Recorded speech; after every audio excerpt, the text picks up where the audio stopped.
You're watching The Citizen Report, real, in-depth American.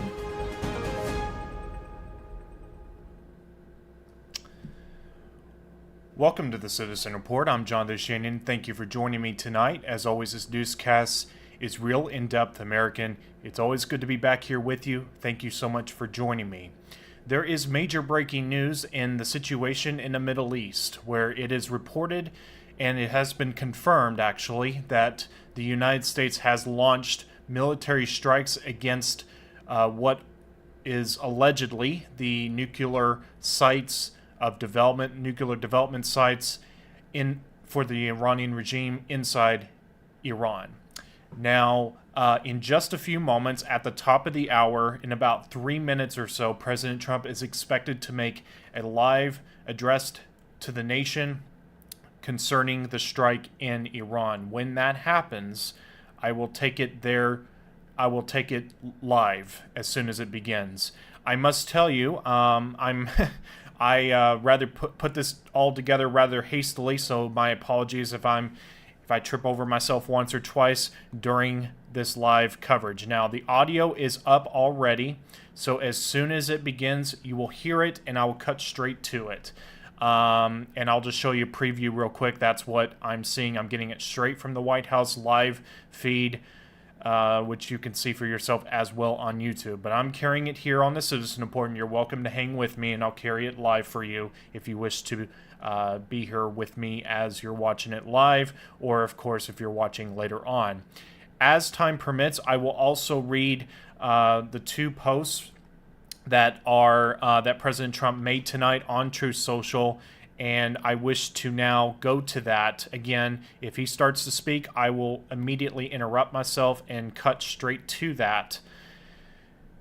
So let's go to this post right now. On Truth Social, President Trump said tonight, "We have," quoting here, "we have completed our very successful attack on the 3 nuclear sites in Iran, including Fordow, Natanz, and Esfahan. All planes are now outside of Iranian airspace. A full payload of bombs was dropped on the primary site, Fordow. All planes are safely on their way home. Congratulations to our great American warriors. There is not another military in the world that could have done this. Now is the time for peace. Thank you for your attention to this matter." That was the first post of concern our first post relevant to this matter there. Now, Trump also said this on Truth Social, quoting here, "I will be giving an address to the nation at 10 o'clock p.m. at the White House regarding our very successful military operation in Iran. This is an historic moment for the United States of America, Israel, and the world. Iran must now agree to end this war. Thank you." So that was President Trump there as well on Truth Social. Now, in just a few moments, in just a few seconds, President Trump is expected to begin his address to the nation. And when he does, once again, I will cut live to that. I have it here on standby, ready to cut to that. In the meantime, so this emerged in the last few, or couple of hours, really, and it will be interesting to see his demeanor, whether it seems like the threat has been neutralized in his view. Is he going to now step back and let the Iranian people sort of play a role, and possibly whether they try to achieve a change of regime without foreign involvement? That will be of interest to me personally if there's anything spoken to that effect.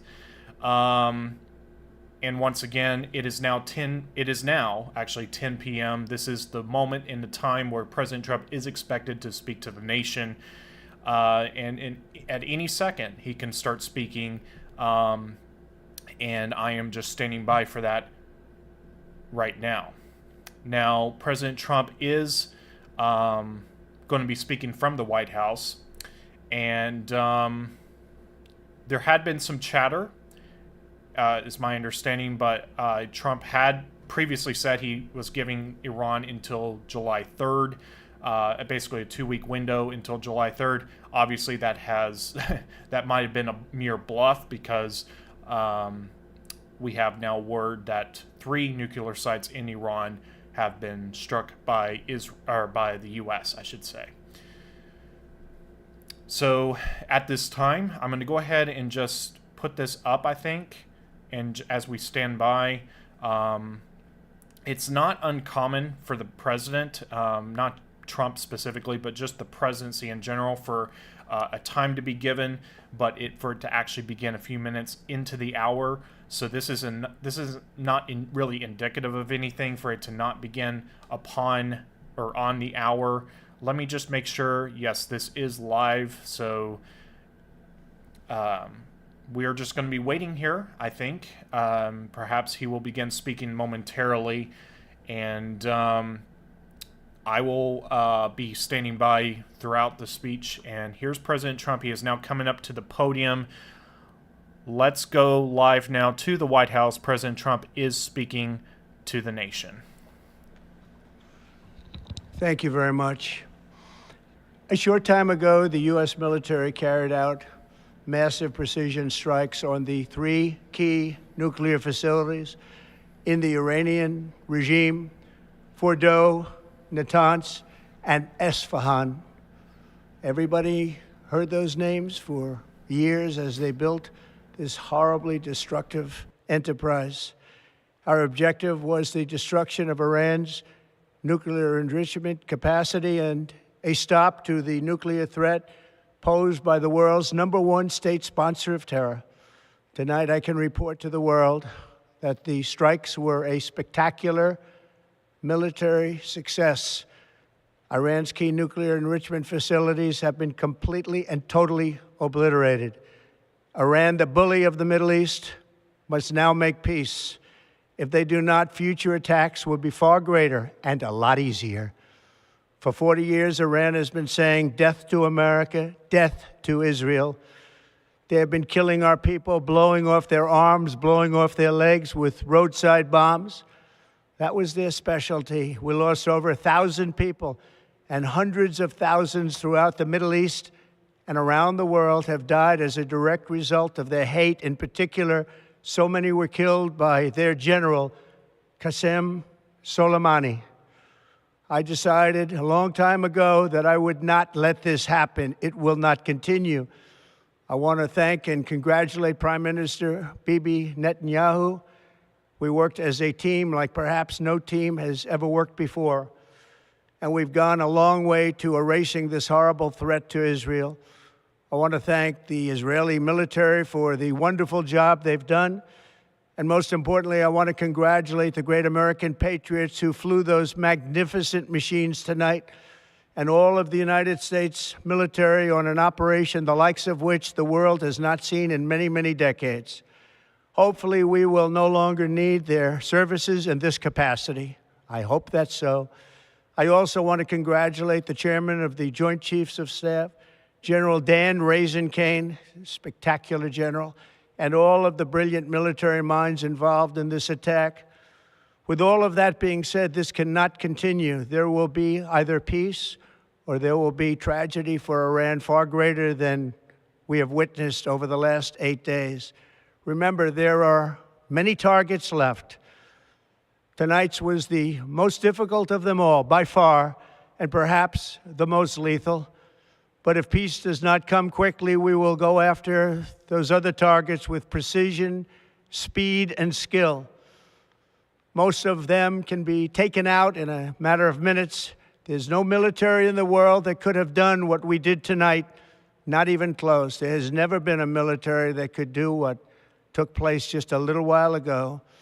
Tomorrow, General Kane, Secretary of Defense, Pete Hegseth will have a press conference at 8 a.m. at the Pentagon. And I want to just thank everybody, and in particular, God. I want to just say, we love you, God, and we love our great military. Protect them. God bless the Middle East. God bless Israel. And God bless America. Thank you very much. Thank you.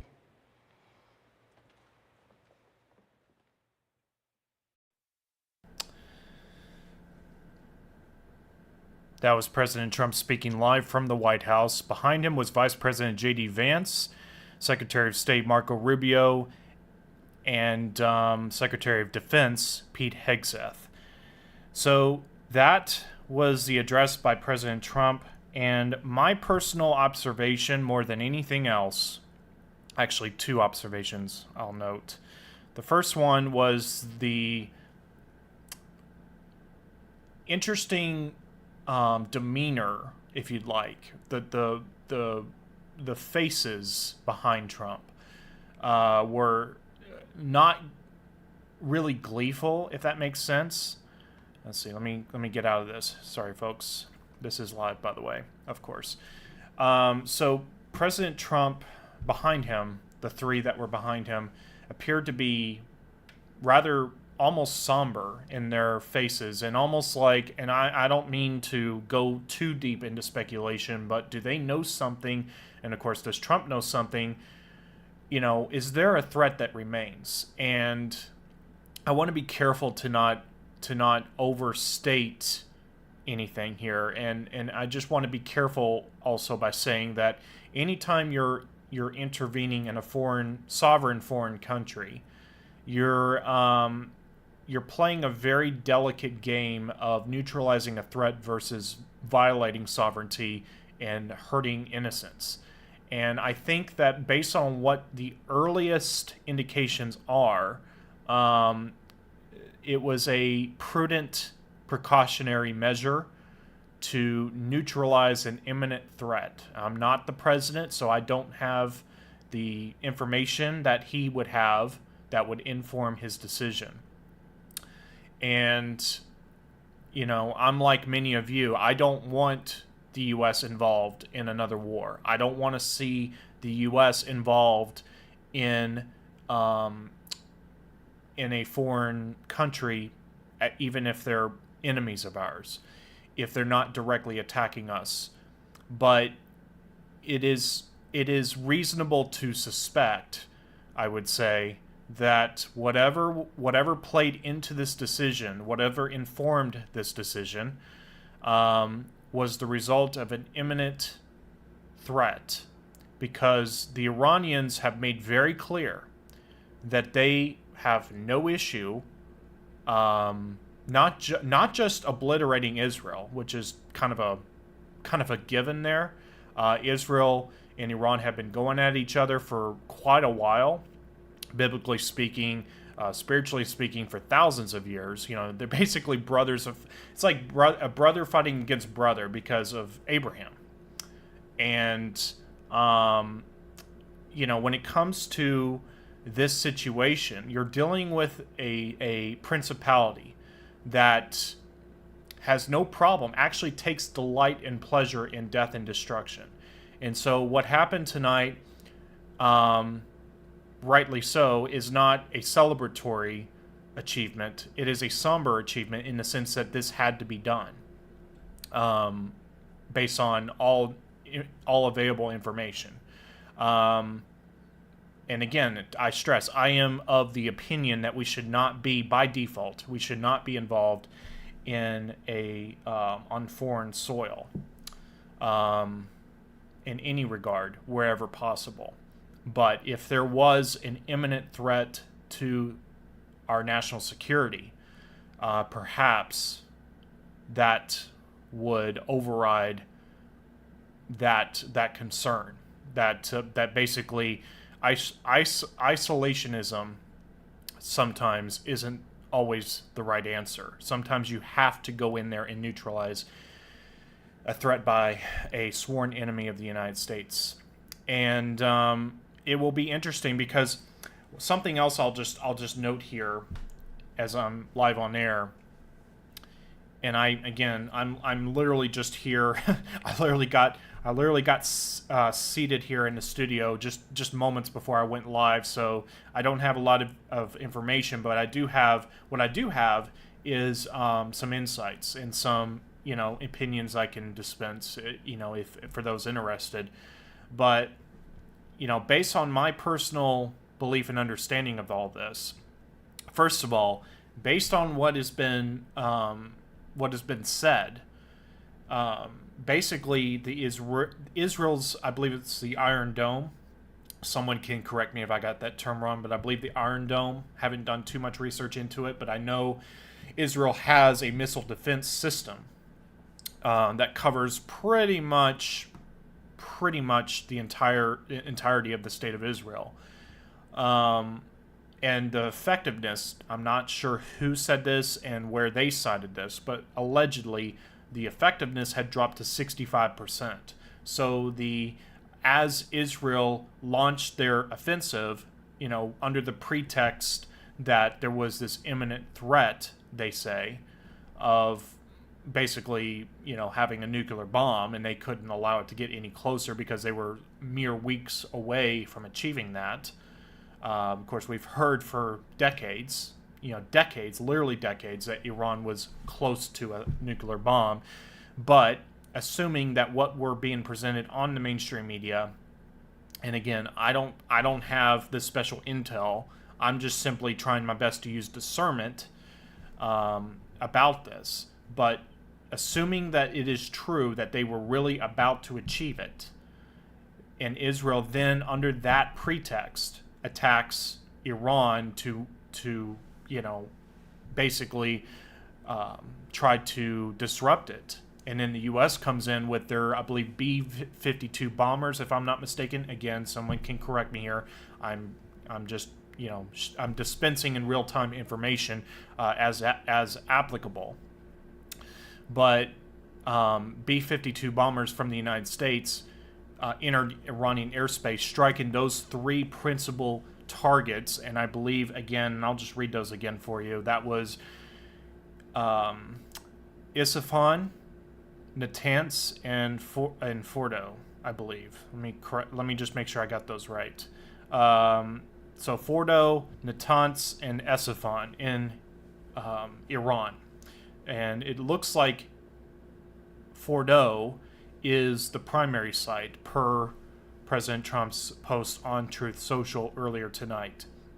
So, with all that said, now we have to look to potentially how would Iran respond to this. Particularly of concern is, do they have the capability?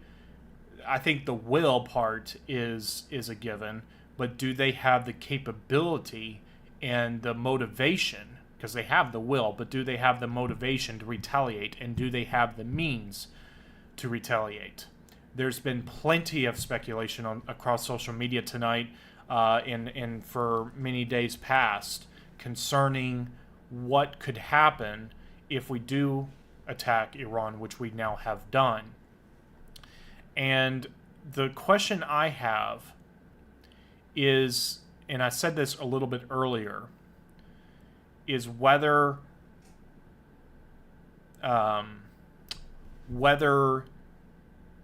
because let me be very clear, and I'm trying to be very delicate and careful how I phrase things because I don't want to be misinterpreted. But if Iran, or I should say because, sorry folks, I'm trying to phrase this right, but basically you have a lot of people here in the United States and elsewhere, by the way, but in the United States, we'll say, warmongers, I'll call them, that want this all-out conflict. They pretty much lust for power. They lust for, having war and bloodshed. Let me just be very blunt in saying that. And that's why I've said before, President Trump needs to hear from God on this and let God lead him, and only God, when it gets right down to it. Sure, you can field all kinds of advice from everywhere, but who are you going to truly heed the advice of? And, and it was encouraging to me, by the way, to hear Trump acknowledge God in the speech. Briefly, but he did. That was encouraging to me, because it, to me, would inform my personal observation, my personal take on it, is that he's calibrated to hearing from God, which is what we want to have happen. Kim Clement. Some of y'all may have heard of him. He had prophecies in the past. He's passed now. Kim Clement has passed. He passed quite a number of years ago now. I believe 2016 or 2017, somewhere in that vicinity in time. But he basically said and prophesied that, as I understand it, someone can correct me, but that Trump would enter the White House and he would not begin as a praying president. He would not begin as a president who prays, to put it another way. Are we seeing Trump taking that turn to where he's beginning to align himself with God? Because I will tell you this, and I don't say this lightly. Anything I say is subject to being wrong, by the way, but I'm just simply giving you my personal observation, my personal opinion as a fallible human being. If we're to look at this from a biblical perspective, there are examples in the Bible where there was great calamity and there was great issue, for lack of a better word, with having opportunities to neutralize an enemy, but not doing so to the degree they should have. And so I want Trump, and this is my hope, that Trump is hearing from God on this, and he's praying for the Holy Spirit to lead and guide him, and that he's getting wise counsel on this. And I would hope that the warmongers that we're hearing on TV, Fox News, they've got a ton of them on there, okay? They seem to have no problem obliterating the entirety of the territory of Iran. From the west to the east, north to the south of Iran. And I've said it before, and I'm going to say this again. It is not the people of Iran who's the problem. It is the regime who seized power rather violently in 1978 going into 1979, culminating in 1979. There is a underground church that's rapidly expanding. The gospel is going forth in Iran. And I believe that there's an opportunity for the gospel to go forth more freely if this regime either ceases to exist in Iran or is weakened to such a degree that they're not able to thwart it. And my personal belief on this is that, assuming this threat was credible, which again, I'm not the president, so I don't have the information that he would have in real time. He would know. He would have the intelligence to know, assuming, of course, the intelligence is accurate, and assuming the intelligence is not,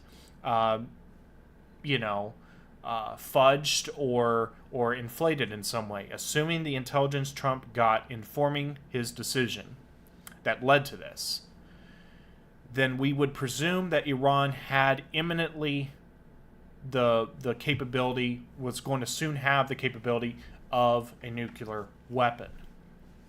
And if that be the case, and let's take it on assumption here that it was the case, then Trump has done what needed to be done and neutralize a threat.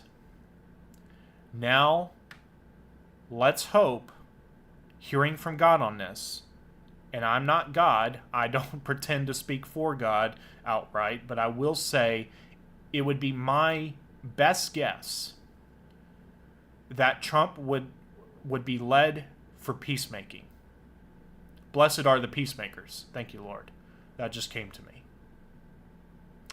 And, and actually Pakistan, I don't know if this was, coincidental or the timing meant anything, but Pakistan in the last couple of days, I learned that Pakistan apparently has nominated Trump to receive the Nobel Peace Prize. Whether that will happen or not, we'll see what happens. I don't hold much stock in that at the moment because the Nobel Peace Prize was awarded to someone like Obama, who wasn't exactly a peacemaker. Let's just put it that way. Just ask Libya. Just ask Afghanistan. Just ask Iraq. Just ask any country just about in the Middle East. Obama was anything but a peacemaker. In fact, in this country, Obama was not a peacemaker. He was a divisive person who did nothing but speak division into this country, frankly speak death into this country as well. So, what I would want to have happen personally, is I would want to see President Trump take a step back, acting in faith that God will do the impossible, and that the people of Iran will be empowered. Maybe even angelically empowered to take back their country. I don't want to see the United States have a direct hand in that. It should be always the people that does it. And it will be interesting to see if this, how this plays out. Is all I can really say. It is 10:22 p.m. Eastern Time. This is the 21st of June, 2025. And if you're just tuning in, President Trump moments ago gave a speech where he addressed the nation and the world, I guess, speaking, on the subject matter of basically launching a military strike against 3 targets in Iran of military significance. And just again, there were 3 targets in Iran. There is speculation on social media, and I'm going to be very cautious. There will be hopefully opportunities in the future to speak more frankly and at length about what those threats could be. How would Iran, and let's not remember, it's not just Iran. There's like an axis of power associated to this. You have Russia, the Russian Federation. Now, there's been chatter that Russia has pulled back a bit from their, fulsome support of the Iranian regime, the current Iranian regime. And you also have China. China has been very vocal. And it would seem that we'll have to see how this plays out, as I keep saying. But the retaliatory nature of this, we'll have to see how that plays out. There's not a lot to go on concerning that. I would just say to my audience, I think I feel comfortable enough to say, just be aware of your surroundings. Be vigilant, especially in the coming days ahead. Don't live in fear, but be vigilant. And, just be prepared as best as you can be. There's a lot of variables here, and it's a continually unfolding situation. There's a quote here courtesy of One American News, and I'll just read this for you from the speech tonight President Trump gave, and it says, there will either, let me put this up on screen if I may, and take it full actually. There will either be peace or there will be tragedy for Iran far greater than we have witnessed over the last 8 days. So that was a quote from tonight's speech by President Trump there in the White House. So I don't have really any other information to pass along to you tonight. I felt like I needed to speak a little bit at length and just be cautious about this, about not speaking too much regarding this. And so there is an uncorroborated, I will say this just came across on X. And by the way, if you're not on X, I would suggest you get on there if you haven't already, because there's a lot of information on there, and you have to sift through the fake stuff as well, as with any platform. But Unusual Wells at unusual_Wells put this up. Again, it's I would say an uncorroborated, well, it could be true. It could be true. And I'm just saying this because I'm not familiar with this particular one, particular page, but I think it speaks to the temperature in the room, if you'd like. Let me see if I can make that bigger for going full with that. Okay. It says, breaking. Iranian state TV just said, quote, every American citizen or military in the region is now a target, unquote. So,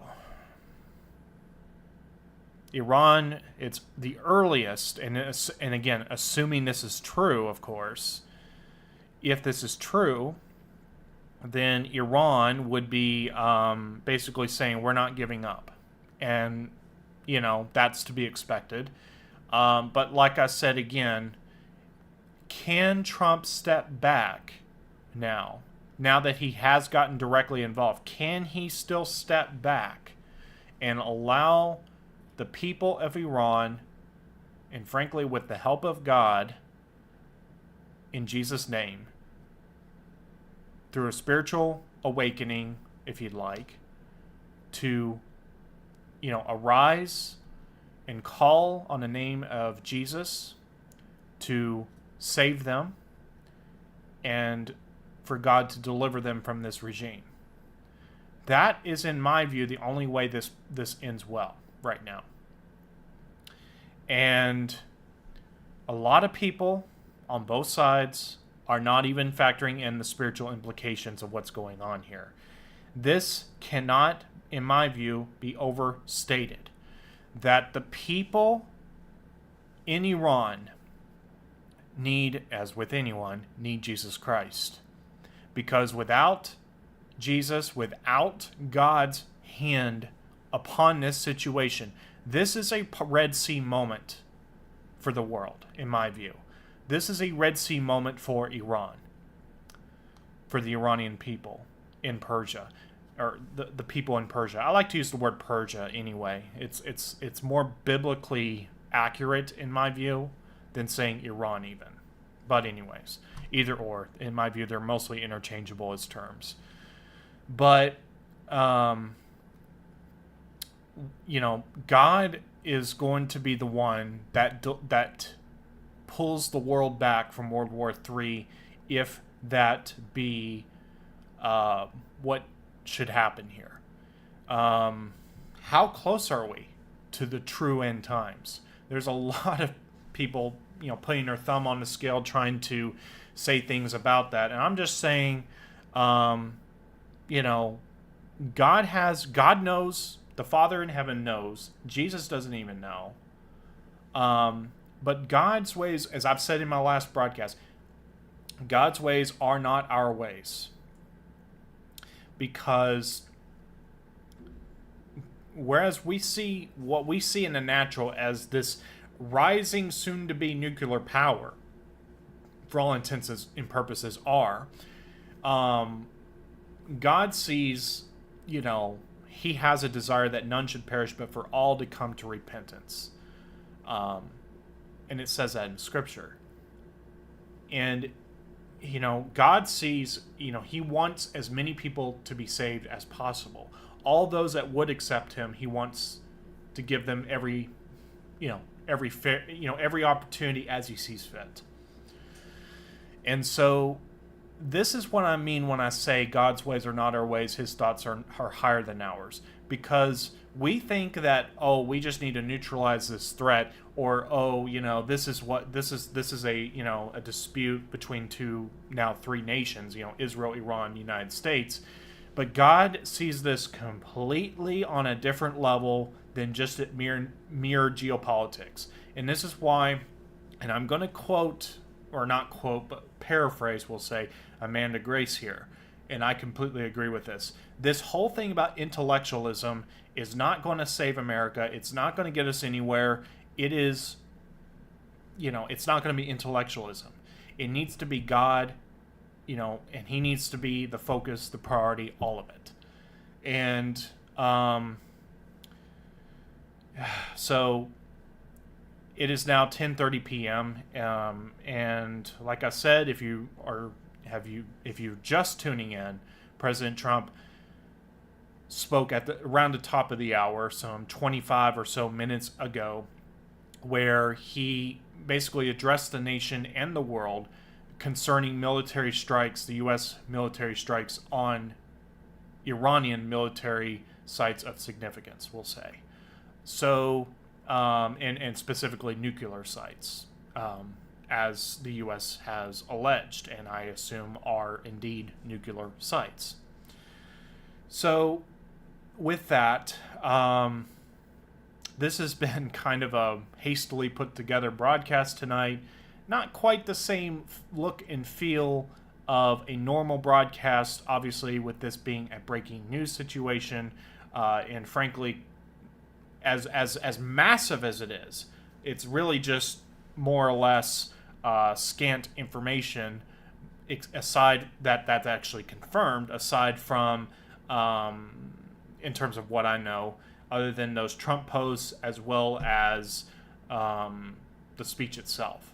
So, anyways, I'm going to go off air now. I don't think there's anything else. I feel a sense of release to go off air. I don't think there's really anything else that needs to be said at this hour. Just like I said, don't live in fear. Live in faith as best as you can. You know, and it's not even focusing on having faith. It's just looking to Jesus, the author and finisher of our faith. And basically just be vigilant, be aware of your surroundings. We don't know what Iran could be having up its sleeve. And I want to stress this here at the end, because this is something I didn't really make clear. It's in my mind, but I don't always say it out loud. So sometimes I think of something and I don't say it, and then I'm like, oh, wait a second, I should have said that.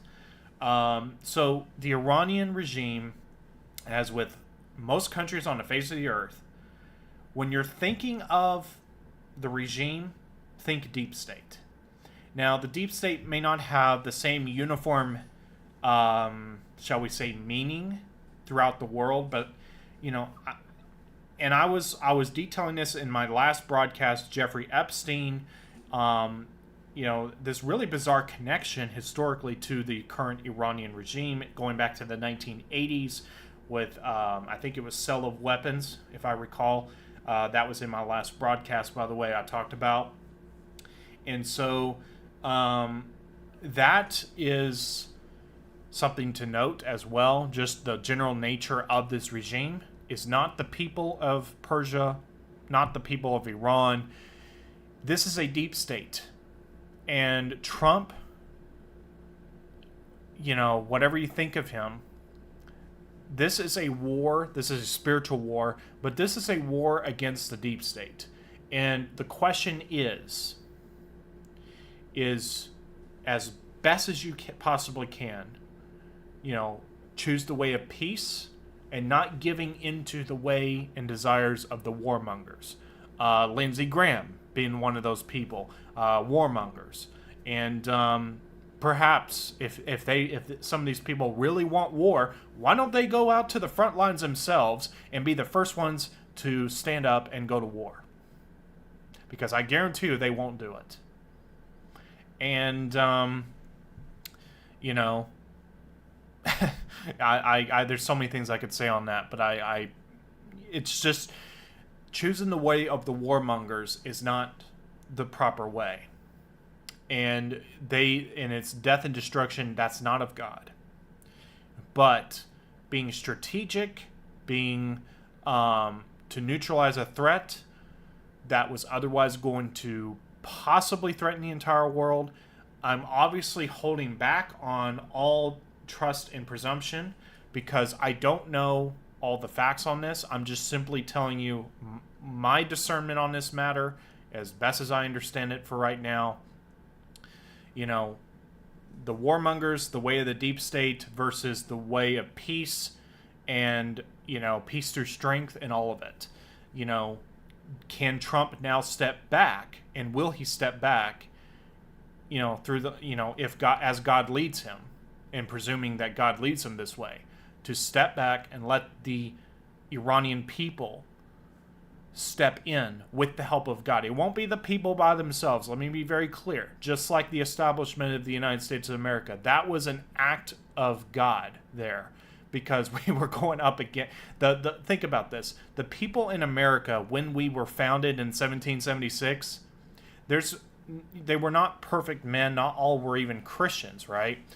But you cannot dispense with the fact that God had intervened to give us mercy from what was then the world's strongest and most formidable military power on the face of the earth by far. They dwarfed even the Roman Empire. And yet, this country came to be. And then in 1812, miraculously, a tornado hits. I'm not sure if it was that year, but during that whole war of 1812, we'll say, a tornado hits and basically disrupts the ambush that same military power rose up again to try to take back this country once more. And so that's what I'm saying. It will be the hand of God. It will be a spiritual awakening of the people in Iran, calling on the one true God, not the name of Allah. That's not God. That's not God. It's God through Jesus Christ. I am the way, the truth, and the life. No one comes unto the Father but by me. It will be the people, the spiritual awakening, turning to Jesus Christ, calling on him to save them, not just for salvation, but saving them from this regime. That will be how that's done. It will not be through military action. It will not be through death and destruction, because I can tell you right now, that is not the way to do this. But like I said, if indeed what we're being told is true, that there was an imminent nuclear threat, then indeed a limited one-off strike, or three strikes, three as one unit operation against those, or the three sites in Iran were told that were involved with nuclear development. Doing that and then stepping back. My perception, my best discernment on that is how this needs to happen. God will lead Trump as he so chooses, and I'm not Trump. I am not in that position. And I will just say this: I would not want to be the president tonight, because he was in recent days leading up to tonight. You're talking about having to make some very consequential decisions that you and I can't even fathom having to make when you're being potentially threatened with nuclear war. So, with that, folks, I'm going to go ahead and sign off. It is 10:39 p.m. Eastern on June 21st, 2025. Thank you so much for those of you who did tune in. God bless each and every one of you. Thank you for tuning in, as well as to those that watch this after I go off air. Of course, as usual, of late, I have to broadcast this. It was warranted tonight to broadcast live, but that is currently the standard of how I'm doing most episodes due to technical limitations. I'm not able to record locally, then upload as I would normally do. Again, tonight's different, but I'm uploading going live on YouTube first. Then, as the copy becomes available to download, I will then upload that to Rumble. So, you can go to thecitizenreport.net.